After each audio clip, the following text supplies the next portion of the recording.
না না বাবা, বেলঘরিয়ায় আমি আর যাচ্ছি না। না তা বলে বান্ধবী কিন্তু তার আতিথেয়তায় কোনো রকম খামতি রাখেনি। বেলঘরিয়া গেলেই বৃষ্টি হয় ঝমঝমাঝম, আর আমাকে পড়তে হয় ভীষণ সমস্যা। এই শীতকাল ছাড়া আমি আর বেলঘরিয়ায় পা রাখছি। আর সাথে সাথেই বান্ধবীর বর মানে আমাদের দাদা এনে দিয়েছিল কোল্ড ড্রিঙ্কস বাচ্চাদের, আমাদের সবার জন্য। তারপরে নিয়ে চলে এসেছে কফি বিস্কুট।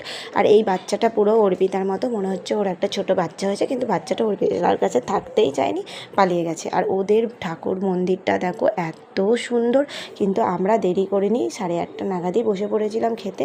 প্রথমেই দিয়ে দিয়েছিল ঠাকুরের ভোগ প্রসাদ খিচুড়ি, যেটা অসাধারণ খেতে হয়েছিল। পোলাওটাও ভালো হয়েছিল, তার সাথে দিয়েছে গরম গরম বেগুনি, আর তার সাথে দিয়েছিল আলুর দম, আর একটা ভেজিটেবিল চপ টাইপস করে তরকারি একটা কিছু করেছিল। আমি সত্যি ওটার নাম জানি না, তাই বলতে পারলাম না।